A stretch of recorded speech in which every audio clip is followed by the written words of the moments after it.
스포츠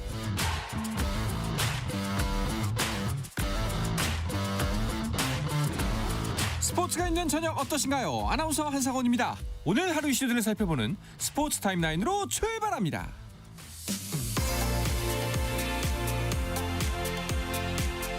오는 3월 월드 베이스볼 클래식에 나서는 야구 대표팀이 1차 캠프가 열리는 사이판으로 출국했습니다. 류지영 감독은 지난해 2월 취임 후 1년간 대회를 준비했고 차근차근 진행되고 있다며 결과를 보여드리겠다고 각오를 밝혔습니다.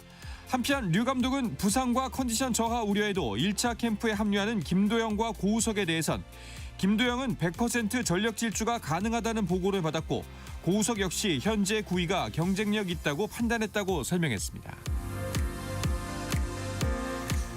프랑스 슈퍼컵에서 이강인의 파리 생제르맹이 4연패를 달성했습니다.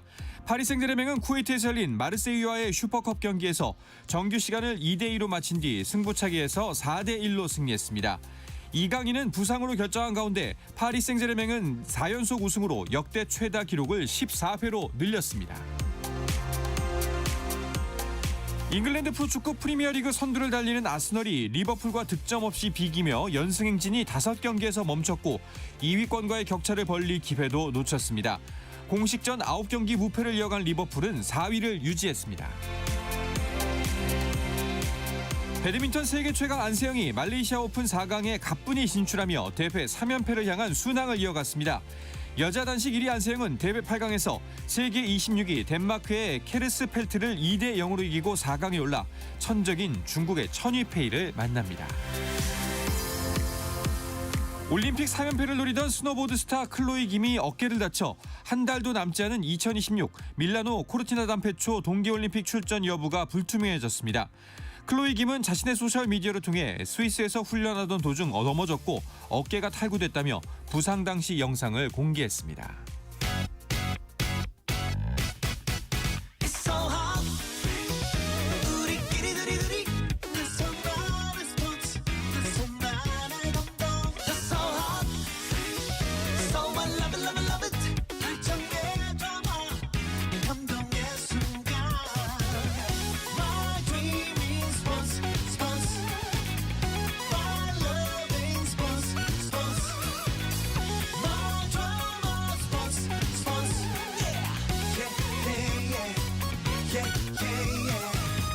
스포츠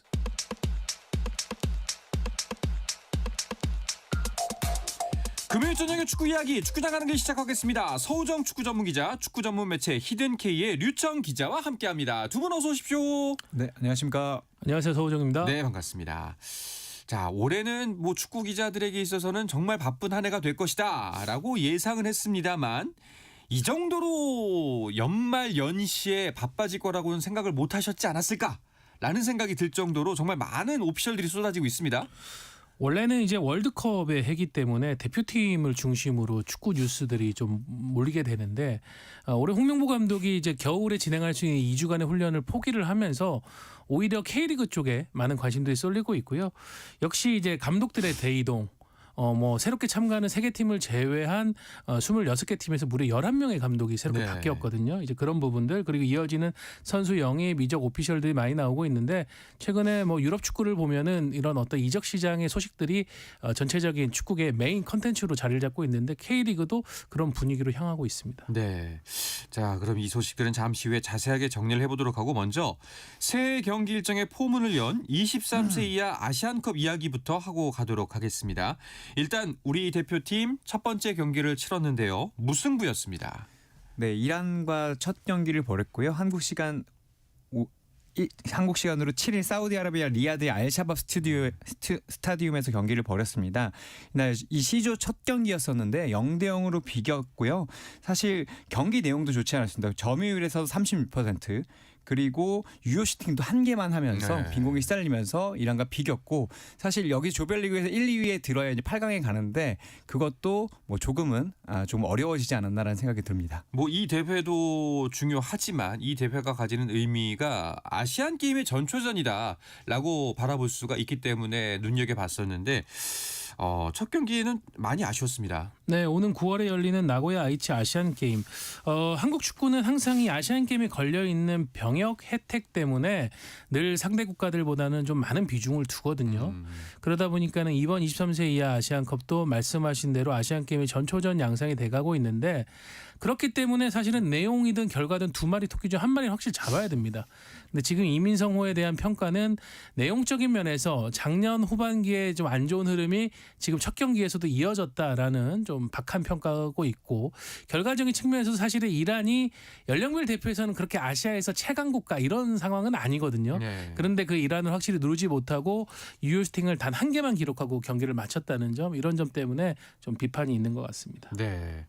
뭐 일단은 무승부 하고 나서 이 다음 경기부터 이제 다시 잘하면 되겠지 않을까라는 마음도 들긴 합니다만 더 큰 문제는 선수들이 부상을 당했다는 거예요. 핵심 미드필더인 강상윤 선수가 부상을 당했고 결국 대표팀에서 소집 해제가 됐습니다. 네, 강상윤 선수가 전반 한 20분 정도의 부상을 당해서 23분 정도의 부상을 당해 교체 아웃됐는데요. 이게 절뚝거리면서 나왔고 마지막에는 이제 목발 짚은 모습까지 보였었는데 대한축구협회에서 이 부상으로 이제 소집 해제가 되고 전북 현대가 상의해서 귀국 일정까지 의논한다고 했습니다. 네. 자, 뭐 이 소식을 듣고 가슴이 철렁 내려앉을 사람 아까 말씀하셨던 전북입니다. 전북의 정정용 감독. 전북 입장에서 봐도 큰 악재이자 변수잖아요. 네, 강상윤 선수는 지난 시즌에 주장인 박진섭 선수 그리고 국가대표 미드필더 김진규 선수와 함께 전북의 이제 3명의 중앙 미드필더진을 구성해서 우승의 주역이 됐고 또 베스트 11에도 선정이 됐거든요.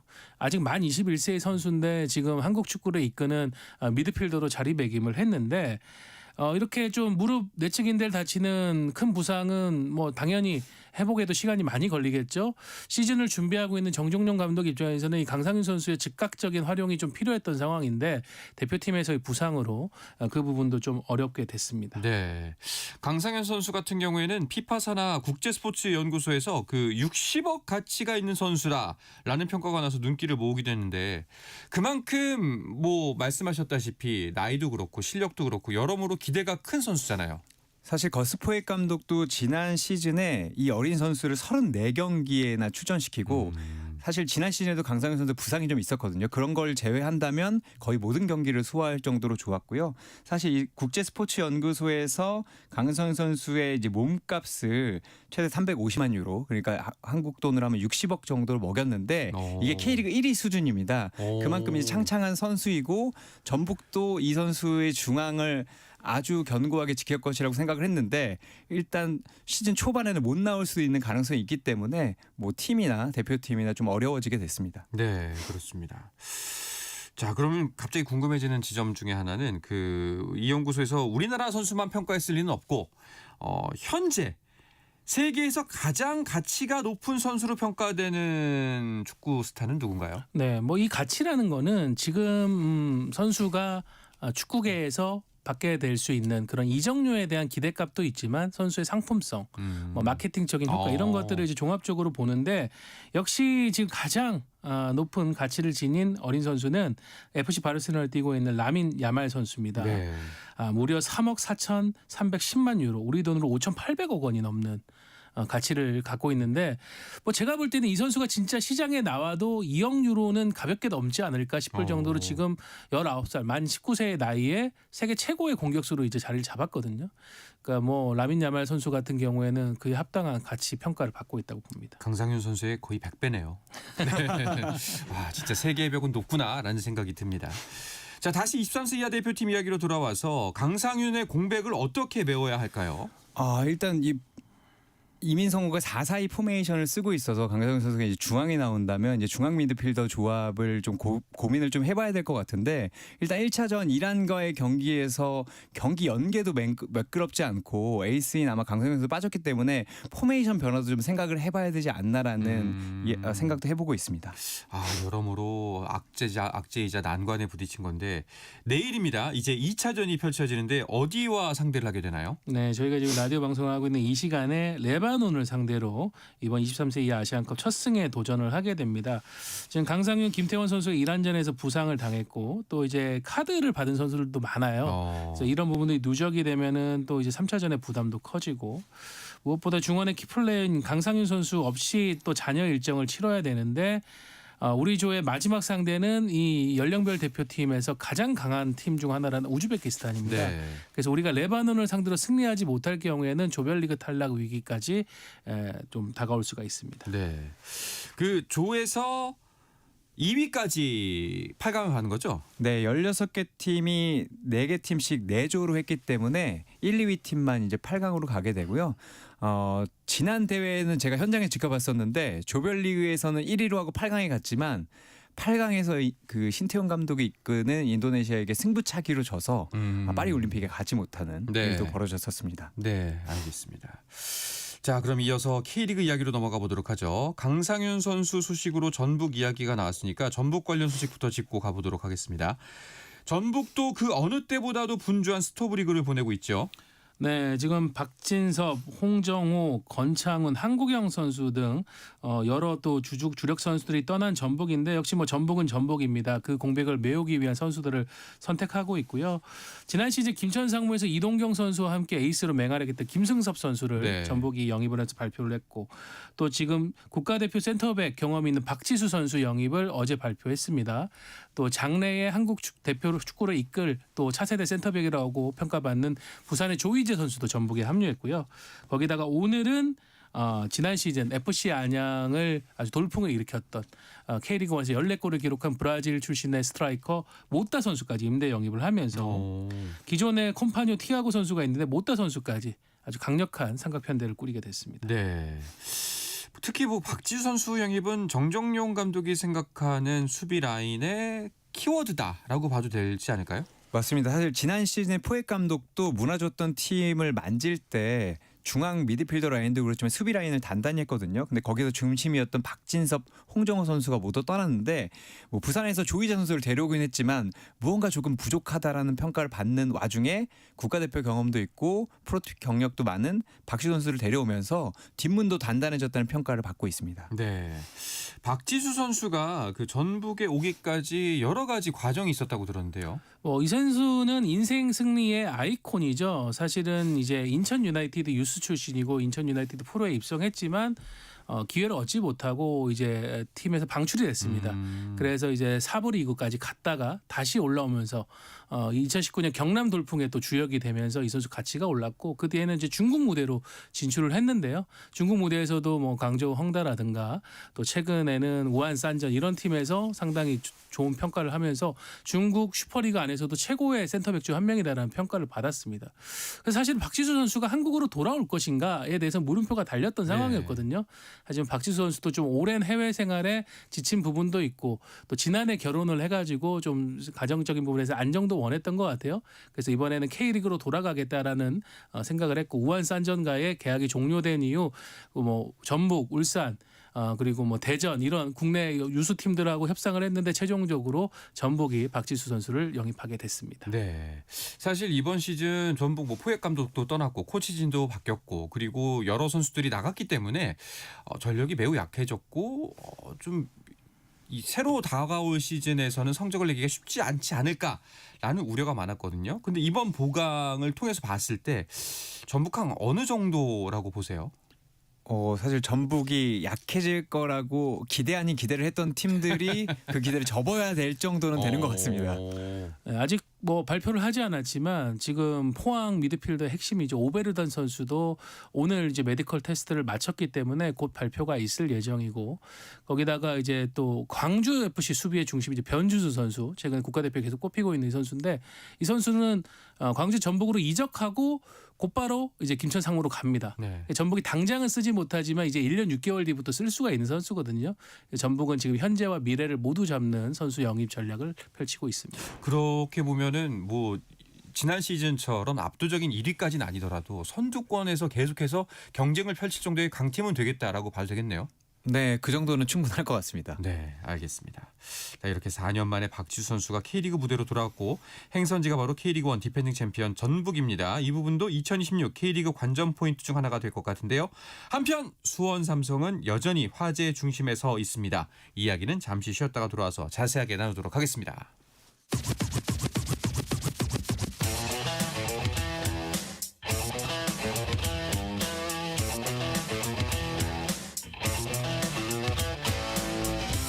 삶이 살아있는 시간. 한상원의 스포츠.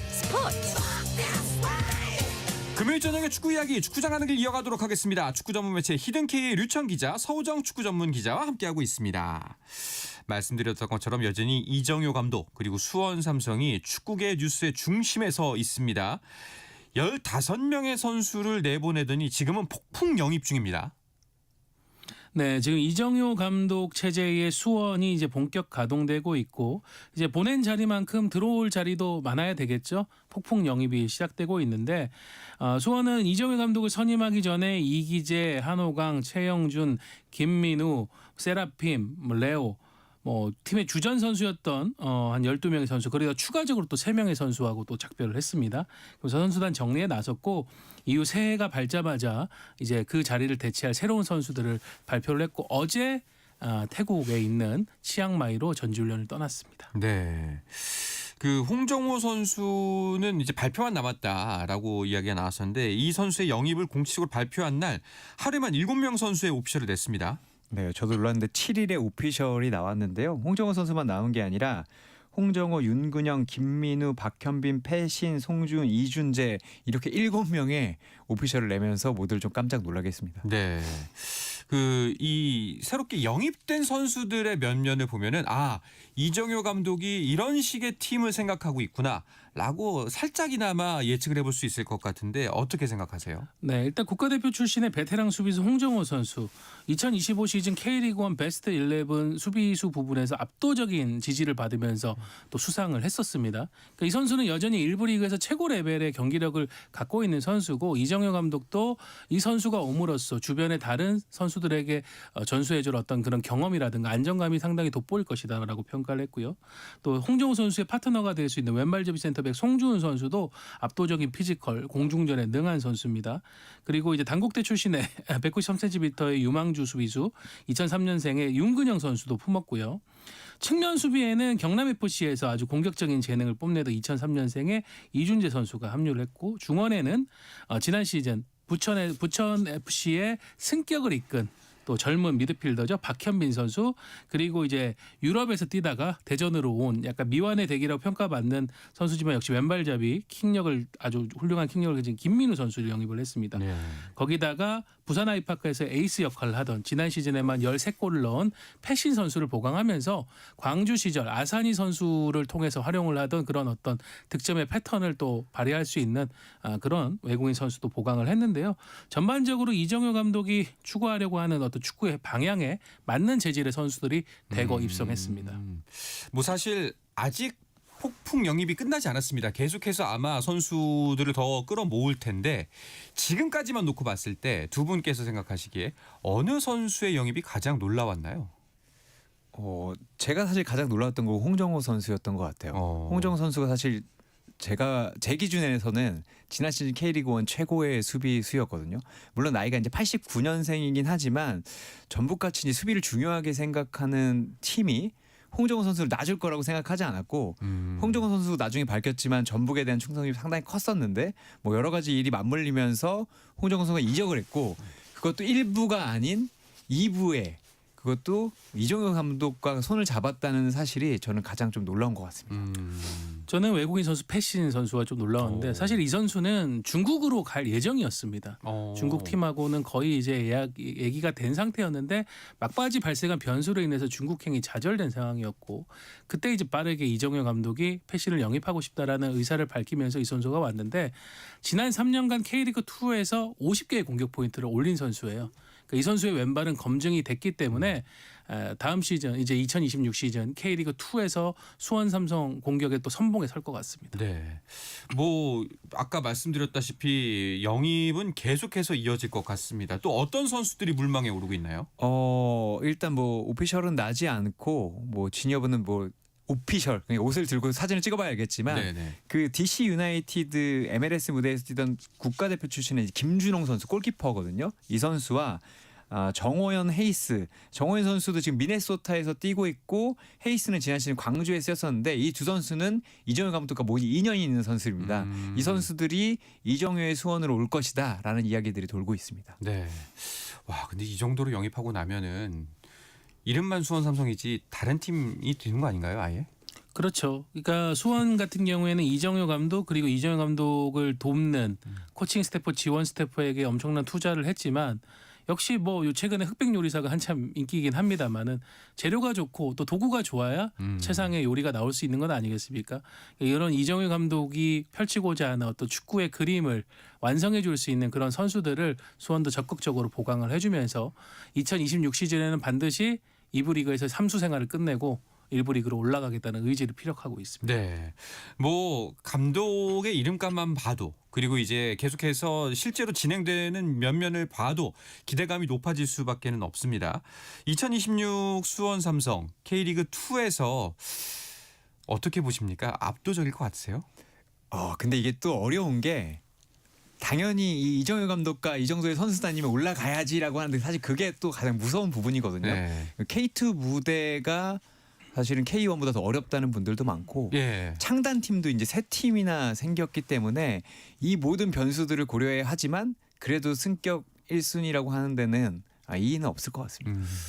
이정효 감독이 이미 4년 전에 승격을 읽어냈죠. 당시에 지금 수원이 구축하고 있는 스쿼드에 한참 못 미치는 광주 스쿼드를 갖고도 전술적인 컨텐츠만으로 K리그2를 압도를 하면서 우승을 했었거든요. 그 경험이 이제 이정효 감독에게는 그대로 있고 뭐 많은 분들은 그 2026 시즌 K리그2가 32라운드인데 수원 이 정도면 32전 32승 해야 되는 거 아니냐 그런 얘기도 하지만 그 이정효 감독이 2부 리그에서 우승을 할 때 개막전에서 김포에게 졌었습니다. 네. 근데 그 뒤에 엄청난 기세로 밀고 나갔었거든요. 그러니까 그런 뭐 한두 번의 어떤 실패와 실수는 당연히 긴 레이스를 하다 보면 나올 수가 있는 건데 거기에 뭐 팬들이나 언론들이 크게 좌지우지되지 않고 이정효 감독이 중심을 잡고 나가는 모습을 좀 보길 기대하고 있지 않을까 싶습니다. 네. 자, 그리고 창단팀 말씀하셨는데 용인FC의 선수형의 움직임도 심상치가 않습니다. 계속해서 옵션이 뜨고 있죠. 네, 저도 용인FC의 오피셜도 심상치 않게 보고 있는데 일단 최윤경 감독과 이동국 테크니컬 디렉터를 갖춰놓고 경험 있는 선수들을 엄청 많이 영입을 했습니다.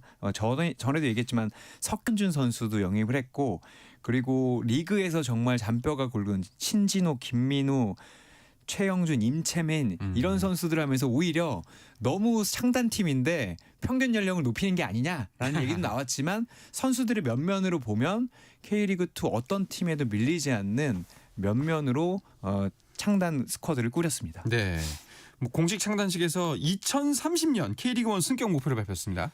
예, 그 구단주인 이상일 용인 시장이 그 얘기를 했는데 근데 얘기를 하다가 하지만 2026년 올해 최대 4팀이 승격을 할 수 있다라는 변경된 얘기를 듣고는 저희가 올해부터 좀 욕심을 내야겠다라고 목표를 바꿨다라고 얘기를 했거든요.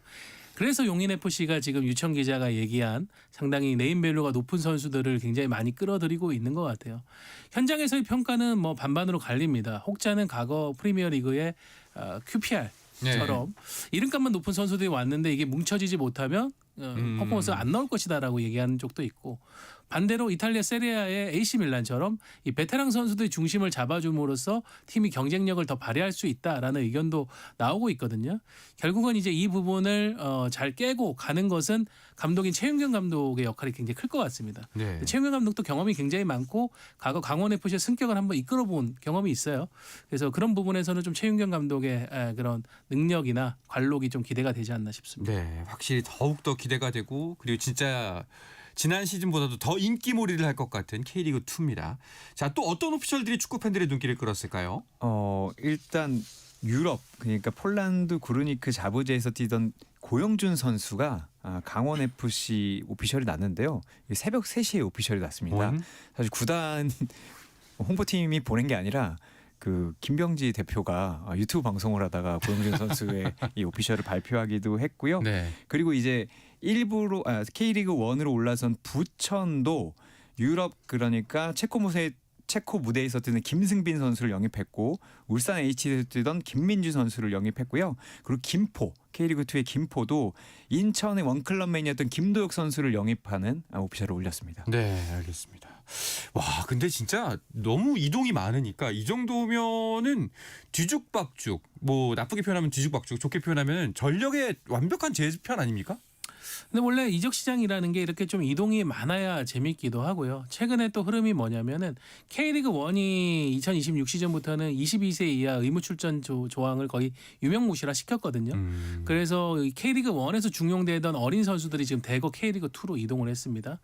또 사실은 최근에는 베테랑 선수들에 대한 활용 의지도 K리그 1이 좀 약해지다 보니까 네. 이 베테랑 선수들도 K리그 2로 많이 갔거든요.